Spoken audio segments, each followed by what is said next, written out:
9 pessoas sequestradas para um jogo onde a regra é brutal. Apenas um pode sair vivo. Com 5 milhões de dólares em jogo, a moral desaparece, a confiança evapora e a sobrevivência vira um pesadelo. A história já começa sem cerimônias. Uma série de sequestros bem coordenados acontece em pleno centro de Londres. Não estamos falando de gente comum apenas. Tem homem, mulher e até um policial fardado no bolo. Do nada, essas 9 pessoas aparecem desacordadas dentro de uma casa misteriosa. É nesse cenário bizarro que encontramos Leia, uma jovem que acorda toda confusa numa cama. Do lado dela, um cara também dorme como se não houvesse amanhã. Curiosa, e quem não seria? Ela começa a explorar o lugar. Não demora muito para Leia perceber que algo está terrivelmente errado. As portas trancadas, as janelas fechadas com paredes de tijolos. Tá tudo lacrado, como se fosse um cofre. Desesperada, ela desce até o porão, mas nem ali ela encontra uma saída. É aí que o peso da situação cai sobre ela e a moça tem um ataque de pânico daqueles. Quando acorda, quem está do lado dela? Um padre, gente. Padre Duff, para ser mais exato. Com ele vem a revelação de que ela não está sozinha. 9 pessoas estão trancadas ali, cada uma tão perdida quanto a outra. A tensão só aumenta quando uma voz misteriosa invade o silêncio através de um alto-falante. A pessoa, que se apresenta como o observador, diz que eles foram sequestrados para participar de um jogo. Mas calma, não é aquele jogo chato chamado jogo da vida.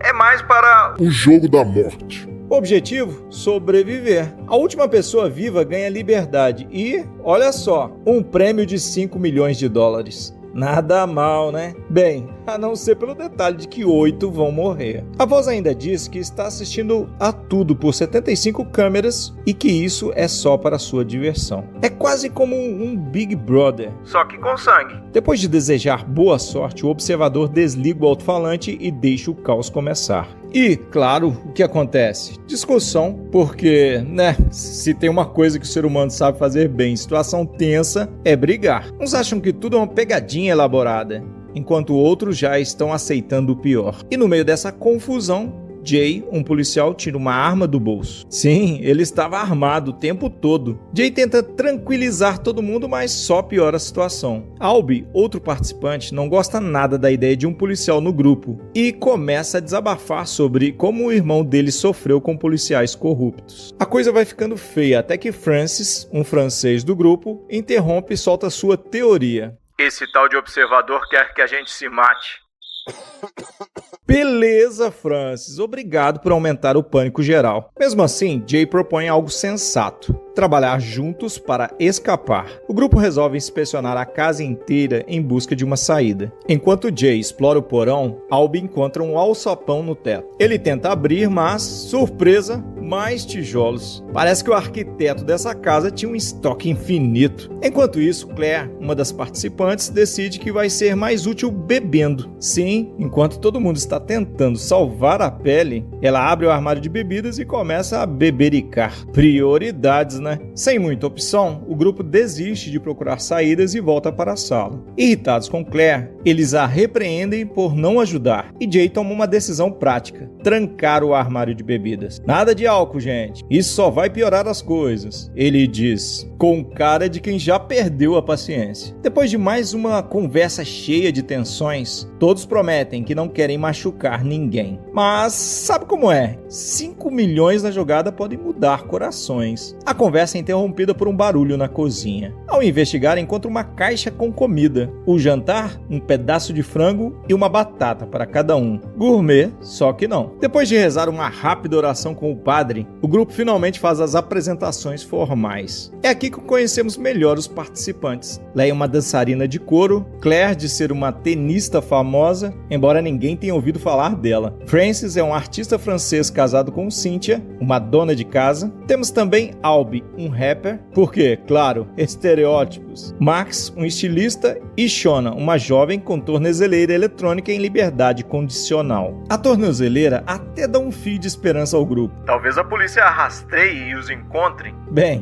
boa sorte com isso. Após o jantar, o grupo descobre que a casa tem 5 quartos. 2 têm cama de casal e o restante é compartilhado aleatoriamente. Padre Duff, por ser padre, fica com um quarto só para ele. Francis e Cynthia decidem dividir outro, enquanto os demais sorteiam seus parceiros. Jay acaba com Leia, Max com Albie e Claire fica indignada por ser colocada com Shona. E como era de se esperar, as coisas já começam a dar errado. Shona é pega mexendo nas coisas de Claire, o que gera uma briga. Enquanto isso, Albie pratica rimas, Max organiza sua jaqueta e Duff reza. Aparentemente, cada um lida com o estresse à sua maneira. Na calada da noite, a tranquilidade, se é que podemos chamar assim, vai por água abaixo quando alguém tenta atacar Jay no escuro. O policial, sempre alerta, saca a arma e o intruso foge na hora. Leia acorda no susto e tenta ajudar, mas não conseguem ver nada. O barulho faz todo mundo sair dos quartos e pronto. Mais uma rodada de acusação e gritaria. Albie vira o principal suspeito, porque, né? Ele já estava meio implicado com Jay desde o começo. Mas, como sempre, quem salva a noite é o padre Duff, que coloca a ordem na casa e manda todo mundo voltar para a cama como se fossem crianças birrentas. De manhã, a casa resolve aumentar o nível do inferno particular do grupo. A temperatura começa a subir. E, claro, todo mundo está a ponto de explodir. Para variar, mais uma discussão começa, porque é isso que eles sabem fazer melhor. De repente, eles ouvem barulho do lado de fora. Ah, esperança! Pensam que é a polícia, talvez rastreando a tornozeleira de Shona. Eles correm para a porta e começam a esmurrá-la como se fosse mágica. Mas Francis fica para trás, provavelmente entendendo o óbvio. Eles estão só perdendo tempo. Jay, ainda otimista, ou só irritado, dispara sua arma na direção da porta, mas os sons lá fora desaparecem. É nesse momento que eles realmente encaram a dura realidade. Não tem ninguém vindo salvá-los. Com a esperança no chão, Jay libera o armário de bebidas. E olha, nem todos hesitam em se jogar na garrafa. Só ele, o padre Duff e Leia se seguram. Enquanto isso, o restante decide transformar a casa em uma espécie de balada mórbida. Primeiro, uma música deprimente começa a tocar, mas Albie não aguenta a vibe triste e coloca algo mais animado. E lá vão eles, dançando, bêbados e com zero noção da tragédia iminente.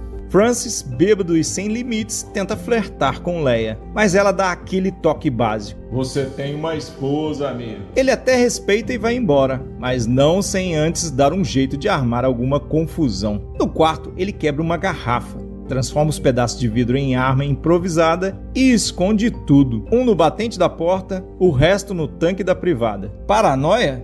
Instinto?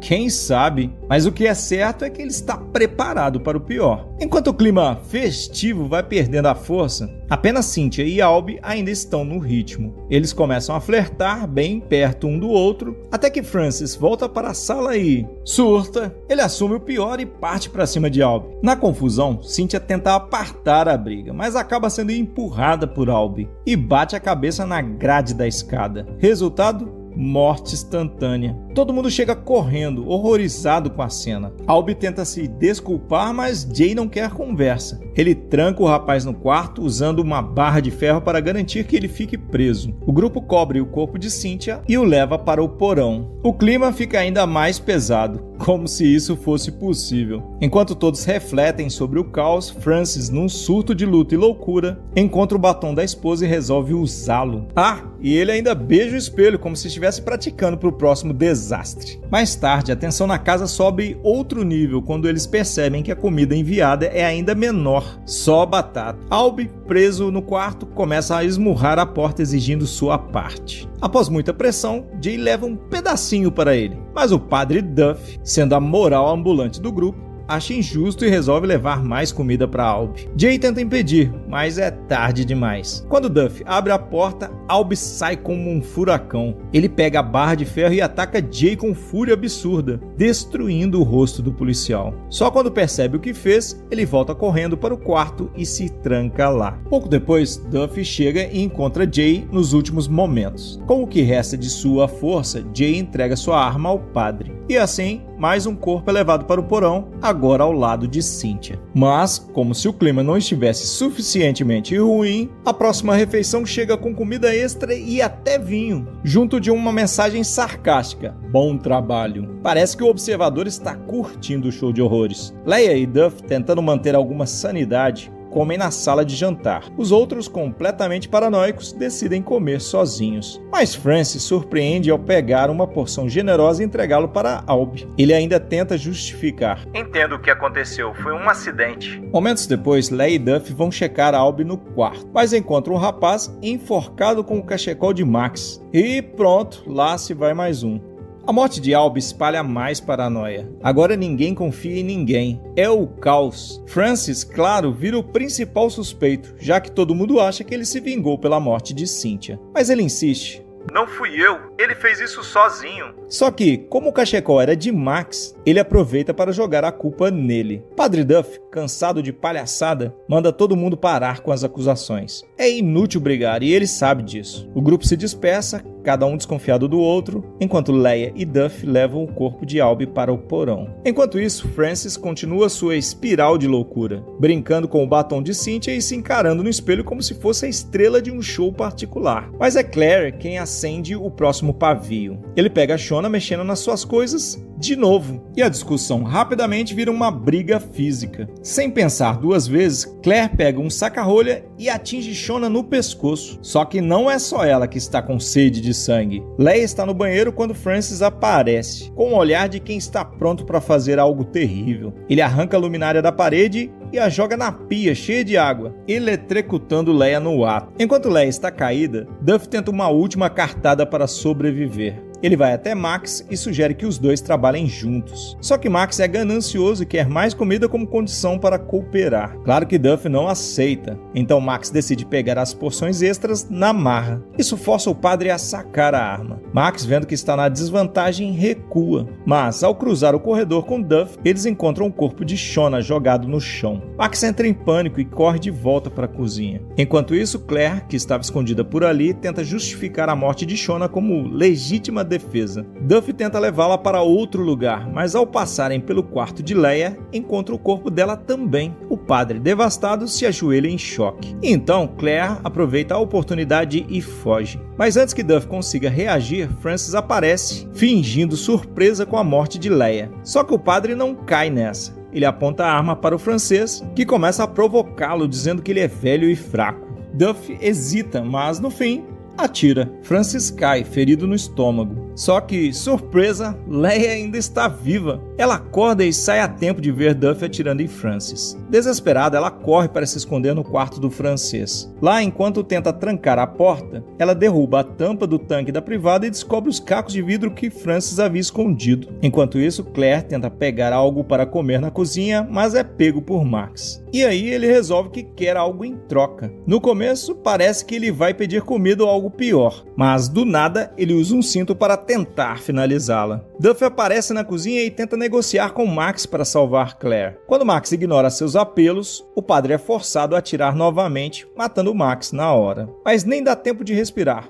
Francis, ferido, surge do nada e atinge Duff nas costas com o caco de vidro. Como se não bastasse, Francis pega a arma e finaliza o trabalho, acertando na cabeça do padre e de Claire. Agora, ele acha que venceu o jogo. E lá vai ele, cheio de si, comemorando como se fosse o campeão da Copa. Ele grita para o observador, exigindo o prêmio e achando que está livre. Enquanto isso, Leia, no quarto, usa um lençol para pegar um caco de vidro no tanque da privada. Porém, ao fazer isso, ela faz barulho e chama a atenção de Francis. Ele imediatamente começa a persegui-la. Leia corre desesperada, mas não antes de conseguir esfaqueá-lo na perna. Mesmo assim, Francis não desiste e consegue encurralá-la contra o corrimão da varanda. Em um momento de puro desespero, Francis se joga sobre ela e os dois caem na varanda, direto em uma mesa na sala. Por sorte, Leia cai por cima dele, e o impacto faz o caco de vidro que ela estava segurando perfurar o peito de Francis. Ele morre na hora e Leia percebe que é a última sobrevivente. É aí que a porta da frente se abre, iluminada por uma luz intensa. Leia, exausta e traumatizada, caminha em direção à saída. Lá fora ela encontra uma enorme sacola, supostamente cheia dos 5 milhões prometidos. Mas a história ainda aguarda um último soco no estômago. Enquanto Leia avança pelo corredor, uma porta se fecha atrás dela, e ela percebe que entrou em outro espaço. Ela encontra várias outras pessoas segurando sacolas como a dela. Todas têm a mesma expressão: vazias, traumatizadas, como se não houvesse mais nada dentro delas. É aí que Leia percebe a verdade. Seu pesadelo não acabou, ele mal começou. E assim termina House of Nine, com um misto de tensão, desesperança e aquele sentimento de o que foi que eu acabei de assistir? Então deixa aí seu like se você gostou, que eu vou deixar um novo resumo num card aí do lado para você.